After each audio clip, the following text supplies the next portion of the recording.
So, Hersh, what are we going to talk about in this episode? We are going to go through the D's that we talked about in the last episode, and we're going to give you tactical advice, 1 to 3 tips that you can utilize today to start growing your business using that specific category if you want to grow your business using that.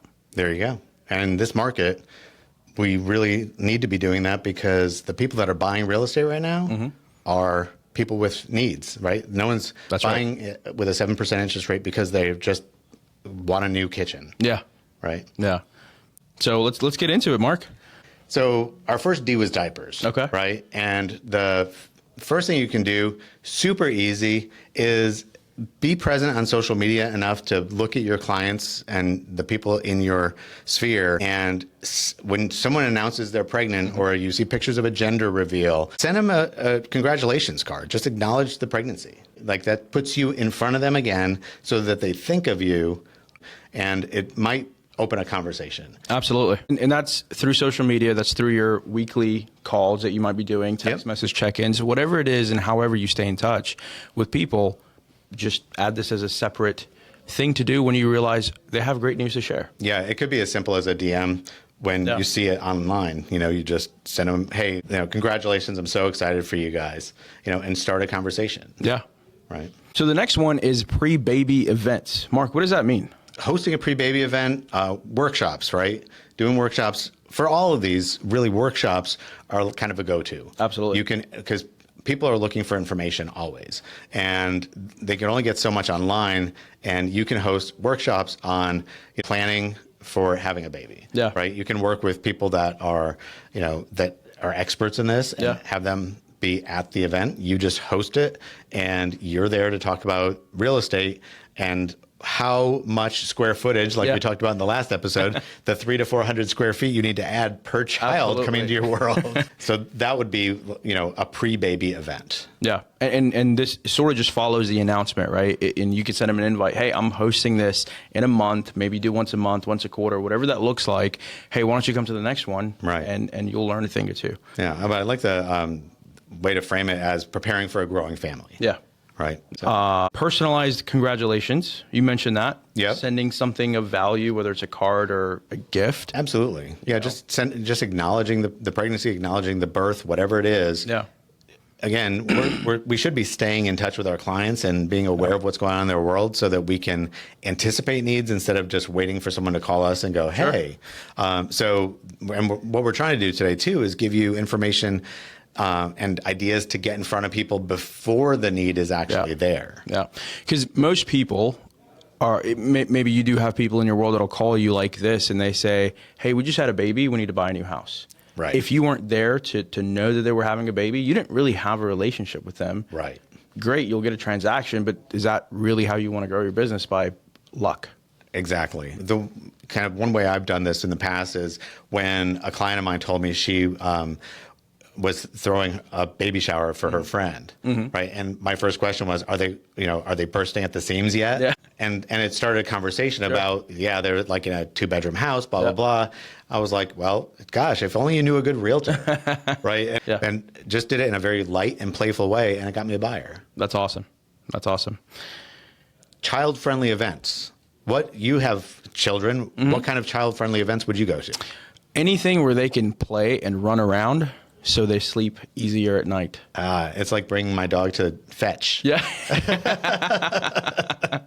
So the child equivalent. Yeah. I mean, anything with a bouncy house, it's a fair. We've all been to fairs where there's sort of events that you can do. We have a circle within our community that if I were to host an event, literally everything can be there. It's big enough for a lot of different activities. And after a full day of having fun, they're tired, right? And so the adults get to have a great time, but more importantly, the kids get to have a great time. And because the kids had a great time, that you checked off a lot of boxes for the parents. For sure. Yeah. The one that I've seen along these lines was a pumpkin decorating contest around Halloween. Yeah. stickers for the young kids that couldn't use the tools to carve. And then they had the carving stuff for the older kids, but it was something for everyone, really. Yeah. And the little kids loved it. Yeah. And you could do, if we were going to name events, Halloween's a great time, right? Easter egg hunts, things like that. For sure. Strawberry season, if you can do something at a strawberry picking farm, like that's an activity that you can sort of invite the whole family to. There you go. And everyone may or may not take you up on it, but again, you're sending out an invite, and that's a touch point. Right, for sure. One of our agents in this office hosts an Easter egg hunt every year in her neighborhood and gets hundreds of people. Wow. Wow. So, and that's powerful. If you do that a few times a year, you're good for all your touches. it's amazing. It's great for business. Yeah. So that's the sphere of influence. Let's talk about unmets. Okay. So for unmets, first of all, for this and all the other Ds, for diapers and all the other Ds, you can do targeted social media ads, right? You can target people that are about to have a baby. You can target people that are getting divorced. You can target people, because if they're Google searching divorce lawyers, guess what? Sure. Facebook knows that. Instagram knows that. Yeah. So targeting those groups that are having life events is always something you can do. But something else is just partnering with places that host prenatal classes. There's the birthing classes, there's the prenatal education classes. So there's a lot of different types of prenatal education out there. Sure. And couples go to those together, right? They invest in the time to go to those together typically. So those are great things to partner with so that you can either do a presentation at it, you can have collaterals there, or maybe sponsor some, snacks and soft drinks for it, whatever it is. No different than our vendors do for our office team meetings. Correct. Right. But let me bring some light snacks, and I get to be there, maybe give a 5-minute elevator pitch on who I am and why they should consider using me as opposed to someone else. Exactly. Right. And a chicken biscuit goes a long way. Just saying. It will definitely buy people's trust. Yes, it will. So that's a great start. The next one we've got on here is baby expos or fairs that you can attend, have a booth, and present valuable information that they can take away with them with your marketing materials all over it. Yeah, it could be, you have tips there for, expectant parents, right? On preparing your home for baby. Yeah. Resources for childproofing your home. You could have resources for maximizing your square footage. Yeah. Using furniture that is dual purpose, like maybe the crib is the changing station also. Sure. Something like that. Sure. What I would have appreciated going through this, because it's a very uncertain time or stressful time. Emotions are all over the place, right? Right. If someone gave me a piece of paper and said, here's a QR code, here's all the things you're going to need in the next 12 to 24 months. Oh, wow. And then you just click to buy. That came up right off the cuff, right? Based on our conversation right now. So that would be such a tremendous resource for people that don't want to go do the shopping because they don't know what they need. Right. Right. As someone who's been through that process, I know everything I've had to buy, and I have a history on my Amazon account. I can just quickly put that together. So, and I think you now have a new project for Reshma. Yes. So we have a resource. Your wife / operations manager is now going to be doing that and creating a QR code, I think. So there you go. I love that. Yeah. I love creating work for Reshma. Job security for her. Yes, it is. Yes, it is.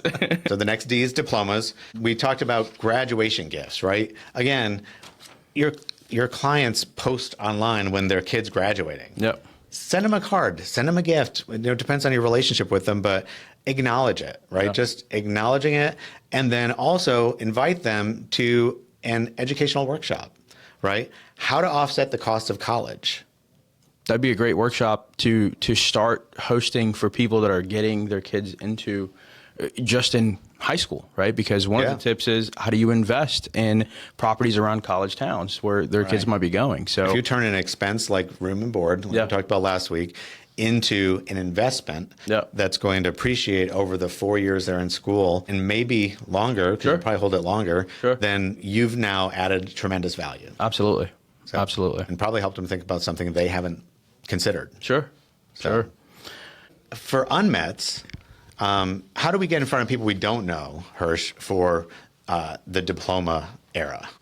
So you can do university events where you can potentially become a partner for the university as a vendor for, again, the parent tours that are coming, the students that are coming to tour the college, things like that. Right. And then you can also do online webinars to show benefits of renting versus owning for, again, those parents that can understand maybe it's more beneficial for me to buy something. Right. If their kid's going to live there, it's an occupancy situation.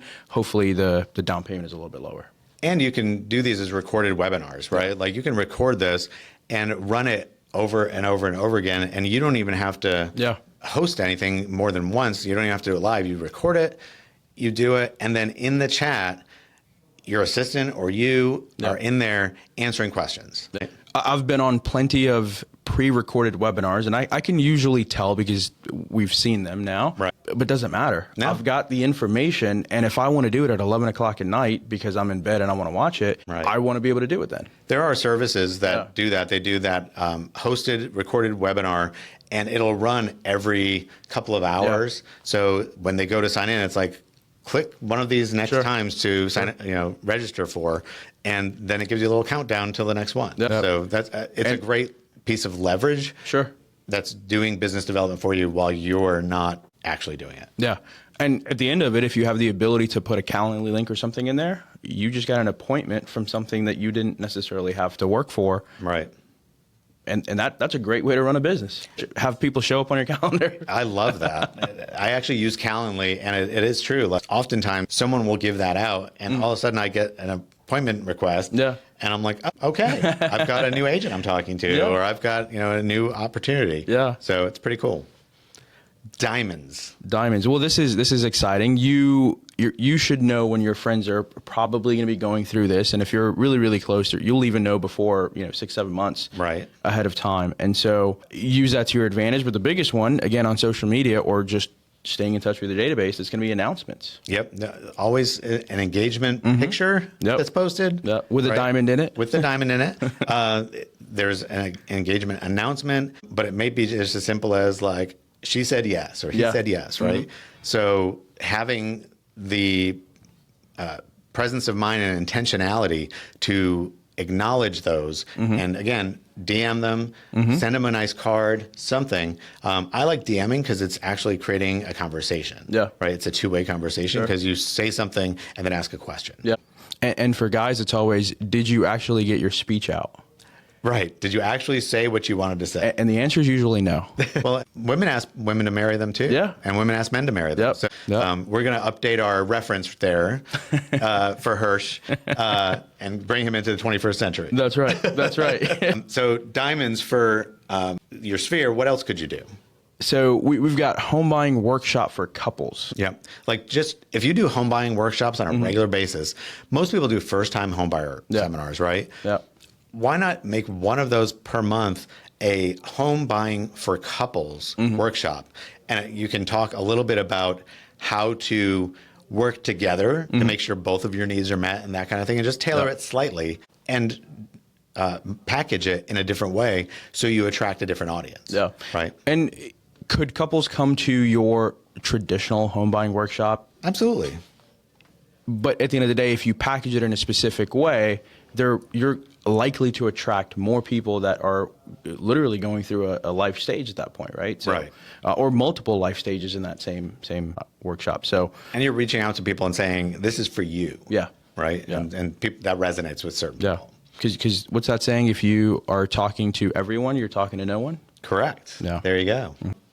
Unmets. People we haven't met. How do we get in front of people that are getting engaged, just engaged, about to get married?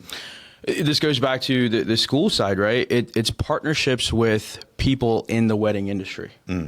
Like wedding planners. Wedding planners would be a great example there. Yeah. Venues, maybe, that you love or want to be a part of, or anything like that. Maybe some of your clients own a wedding venue, right? Photographers, things like that. So anyone that services a wedding can potentially be a partner of yours, and they can refer you out when they go get the client. Essentially, they're doing the lead generation for you, and you become the partner. No different than an agent to lender relationship. Typically, the agent is referring. Right. In this case, you're being referred through the other vendors. And create a slick gift certificate or marketing package to give to them so that they can present that as part of their overall value proposition when they're trying to get the business, right? Yeah. And then you get a referral. It's awesome. What else? For unmet, it was wedding shows. From time to time, you might have events that are happening, and again, you can go set up a booth and talk about your value proposition as well. Like these are like the wedding expos. Wedding expos, right? Yeah. I've never been to one, but you could do that. Yeah. When I lived in California in Palm Springs, it's a big destination for weddings in California. Okay. They always had wedding shows there. Okay. Like every year. Yeah. So that's a great place to meet wedding vendors. Sure.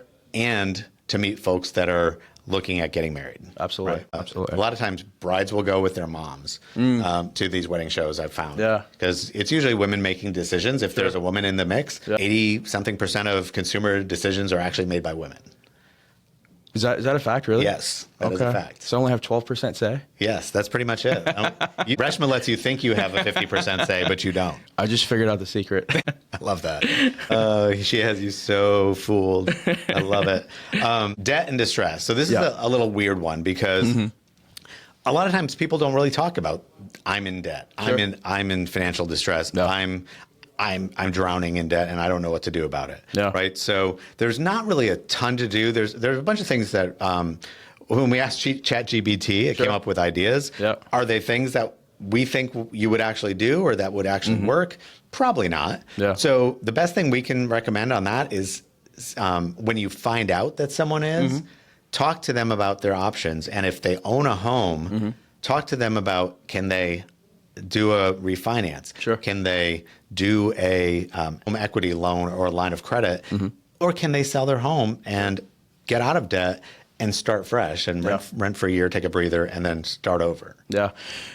Because here's the thing with if it's credit card debt, right? That's a really, really high percentage of interest on that. Typically close to 30%. My Apple card is 26.99%. Wow. And it's almost 800 credit score. So it's not my credit. Yeah. And so if people are in credit card debt, a home equity line of credit or even a cash out refinance makes sense because you're literally going from 30% to 10 or 11 on a HELOC to maybe 7.5 on a cash out refinance. Right. And again, you save that 22%. You're going to pay off that debt much faster. So it sort of makes sense.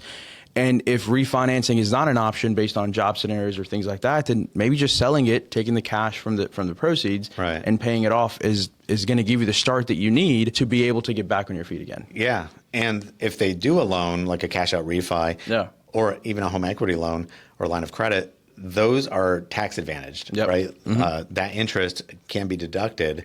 Talk to your tax advisor. That's my disclaimer. But that can save them money as well because not only are they paying less than the 26% they were paying, right? You're getting a bigger write-off. They're going to get a bigger write-off while they're doing it. So again, getting out of debt faster because they're paying less in taxes while they're paying off their debt. Yeah, 100%. And the other thing is, attending local literacy workshops or debt reduction workshops to help people that might be going through that because they might not know if they own a home, these are some of the options for them. So right. You can mention it to your sphere if they say anything remotely close to this, here's some options, and then you can get in front of people that are going to these workshops. Absolutely. Divorce. Divorce is another, weird one. People typically don't broadcast that they're having marital issues. Until it's done. Yeah. But if you're staying in touch with people, sometimes right? Like I have a friend, I knew last year she was going through a divorce all year, even though it wasn't even public until the end of the year. Yeah. So when stay in touch, help them think through options. If they need advice on how much their home is worth so that they can bring that to an attorney when they're negotiating the divorce. Sometimes that's the way you can be helpful. Yeah. But again, if you help them then, you're there for life, right? So you're helping them through a really difficult time. And even if it's just providing the value of their home to them, you could be doing them a major solid and creating a customer for life. Yeah. Absolutely. So for unmet, how would you get in front of people that you don't know that might also be going through that? So divorce attorneys, I think, is the best thing we could come up with for this. Staying in touch with divorce attorneys, building those relationships. So because they can refer business to you. Yeah. And again, there are certifications out there that can give you more credibility with a divorce attorney as someone who specializes in divorce. Yep. So that could maybe make the difference between someone sending you business or not. But it may just be that one of your clients is an attorney and you ask them, do you handle divorce? Yeah. Do you know anyone who does? And would you make an introduction? Yeah. Right? And that's an easy win, because oftentimes if you're going through a divorce, both parties are likely going to agree to sell the home.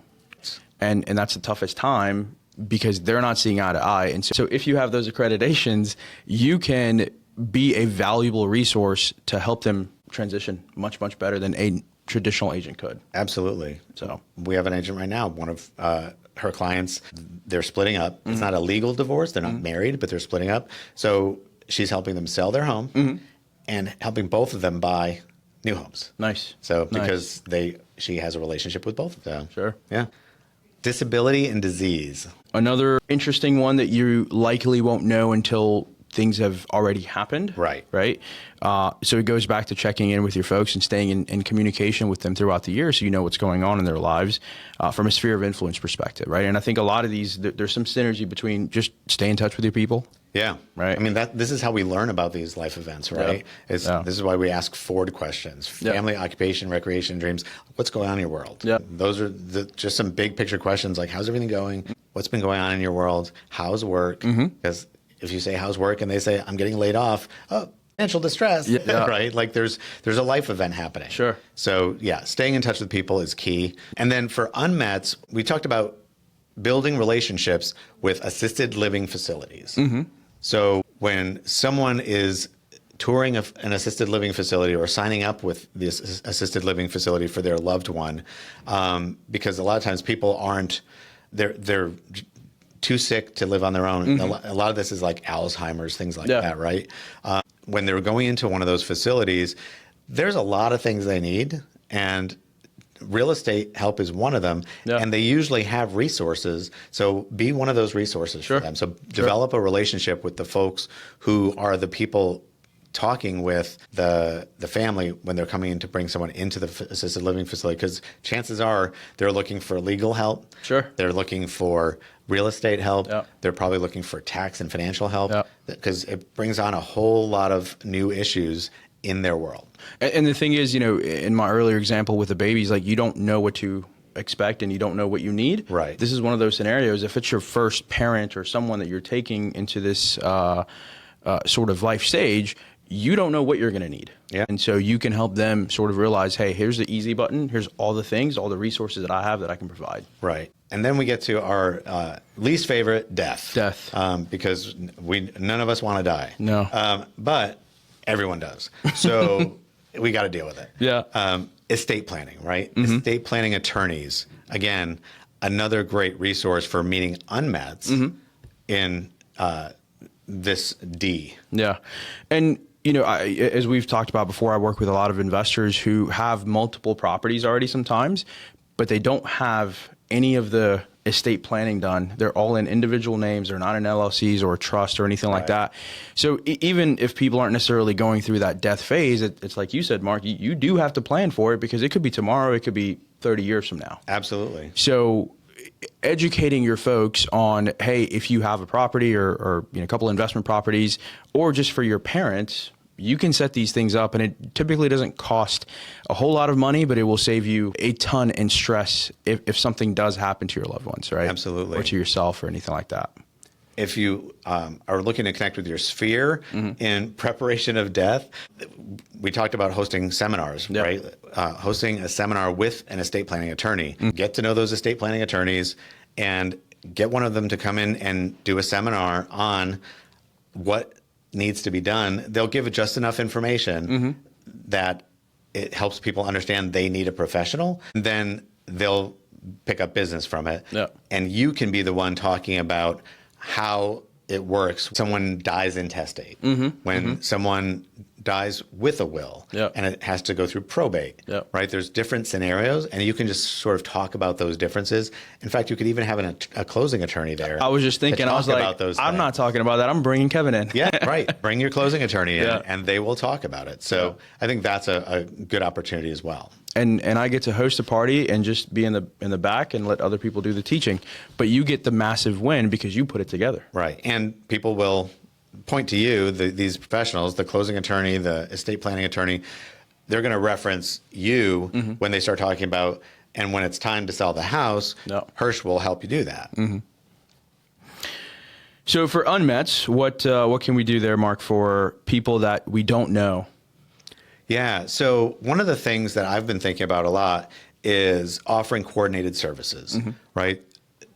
People getting into the scenario where their parents are getting older, or maybe going into assisted living, retirement community or something like that, or when someone just passes away and the adult child or children end up owning this piece of property, and they have 50 years worth of stuff in it. Yep.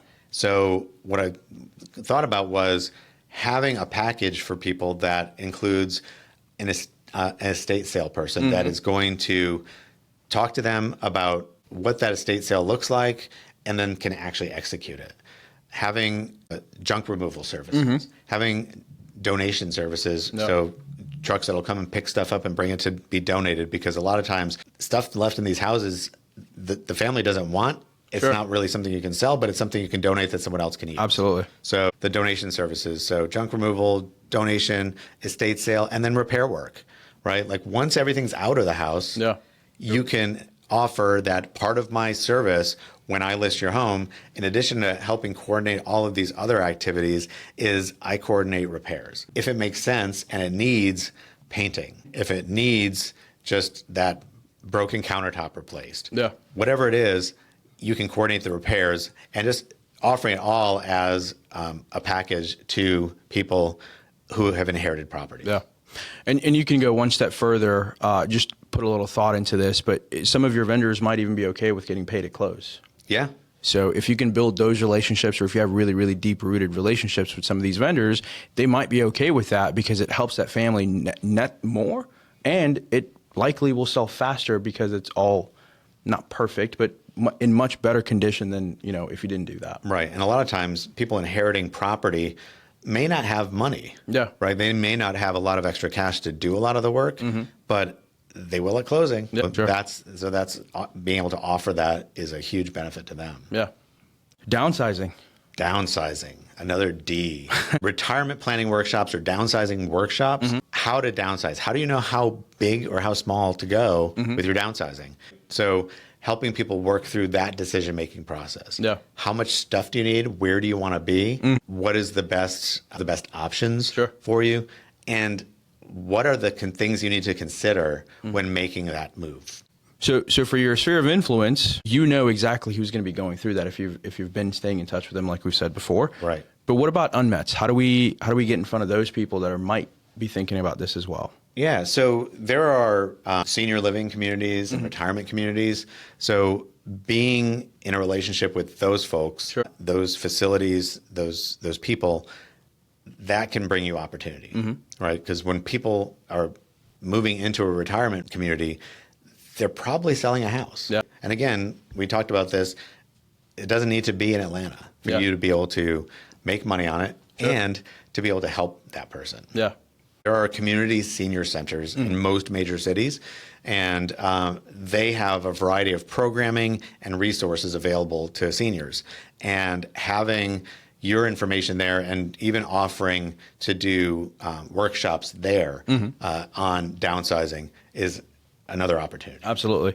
And some of these workshops can also be recorded to be played online, right? For sure. The elderly folks might not be the ones watching it, but their kids might be, right? Because they're the ones looking for those options for their parents and things like that. And that's a great thing to think about. Like if you do a seminar of any sort, even if it's a first-time homebuyer seminar, it's your first one, record it. Yeah. Right? Like put the money into getting it recorded, because that is online content for you, for your website. It's something you can email out. Yeah. It's something you can use with social media marketing. Yeah. As we're going to send you this seminar Sure. on how to do this. Or again, like we talked about before, recorded seminars that are just constantly playing that people sign up for. Yeah, I think it's a very valuable resource for you to get more people into your world and work smarter, not harder. But it requires forethought, Yes. right? And that's not something that I'm great at. I don't think realtors are good at that. And most realtors, I would think, would probably fall into that same category. Yeah. Because we're usually so busy taking care of the thing in front of us. Yeah. But that's a long-term strategy. Like if you're going to do the workshop, get the recording too, and then you're done. Yeah. Right? Like you may not ever have to do that particular workshop ever again. Yeah. Great point, Mark. So distance is our next one. And for distance, these are people that are moving to your city, specifically for us, to Atlanta from other places because of job promotions, or maybe they're retiring here. Yeah. Right? Yep. Maybe their kids are here and they're coming for that. So how do you help someone that's moving to Atlanta? Yeah. So one of the things we kind of came up with was doing a seminar and hosting it online for moving to Atlanta. Moving to Atlanta? Check out our seminar on the top 10 things you need to know before you move to Atlanta, right? You can do it on social media. You can advertise it on YouTube. Yeah. You can do it on Google, and you can drive people to that online seminar. Yeah. And it's a great lead magnet to, again, bring more people into your world. The other thing I was thinking about was like, we already do virtual tours, right? When we have clients from out of town, we're already doing FaceTime showings, right? Or we're recording it on video and then sending it to them. Yeah. So one thing we don't typically do is market that we do that. Like we don't package that. So letting people know. So on your website, have a list of services that you offer that you're already doing. Like one of them is long distance property showing, right? Just come up with something to call it that's different than doing a FaceTime showing. Yeah. But that's basically what you're doing. So it's a value add and a service you can provide. Absolutely. And then for unmets, Hersh, finding people that are not already in your sphere that are moving here. How do you find it? So again, it's going to go back to partnering with people, right? And there are two different options we sort of came up with. And one of them is partnering with companies that relocate new employees to your city. I know Microsoft here is doing that. We have an agent that works with Microsoft on the folks that they're bringing in because she has a relationship with their HR people. Those bigger companies tend to constantly be bringing in people from other cities and have a need for someone to be their go-to. To refer to make sure that their employees have a smooth transition. Absolutely. And it also works the other way, right? Like maybe people that are currently in this office might have to go to a different office because of a promotion or, anything like that. So it's both buyers and sellers. For sure. So, and the other thing we talked about is this isn't exactly distance, but along those same lines, there's no reason you can't talk to every small business owner whether they're in your sphere or not, and offer your services as an employee benefit. Like you can be the preferred person for XYZ Bakery.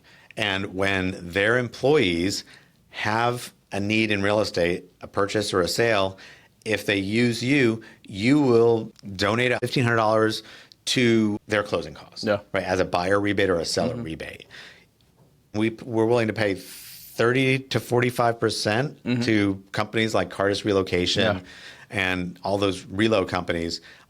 It's a much cheaper way to get relocation business because not everyone works for a large company that works with those reload organizations.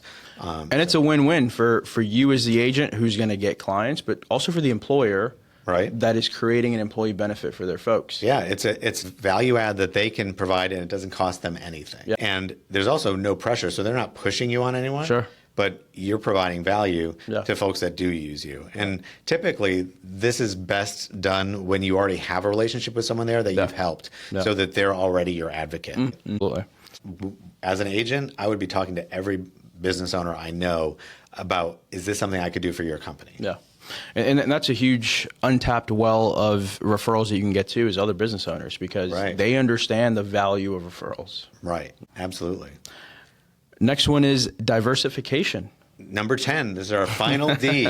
Diversification really is talking about investment. Right? So obviously for your sphere, investment workshops, Yeah. right? Talking about how to use real estate to build your wealth instead of just as a primary residence. Beyond your investment in the primary residence and taking real estate and turning it into an investment vehicle. Yeah. Yeah. And that can be, hey, you've got to move and you can put 5% down on your next one. Or it can be, you love your house. Great. How are you limiting your tax liability? Absolutely. Right. So there's a number of ways to do that. And I'm going to a closing after this. It was liquidating stock to be able to buy real estate. And they understood the tax consequences, but they would rather hold real estate because, in their opinion, the market is different in stocks versus real estate. True diversification. True. Yeah. Exactly. You shared something great that I have been doing, but again, I have not been marketing as well. Deal of the week. Tell me about that. Yeah. So pick one property that you come across that looks like it would make a great investment property, whether it's a flip or a buy and hold and rent or a vacation rental, depending on where the property is, and send it out. Yeah. Like just say, deal of the week. This would make an amazing Airbnb. And I'm not consistent with sending it out, but I try to send it out every Friday. And I typically get 10 to 15 people within my database that will say, hey, tell me more. Right. And those are great hand raisers because if you're talking to me about potentially investing, who's my next client? You've piqued their interest and they've raised their hand and said, I'm interested. Yeah. Tell me more.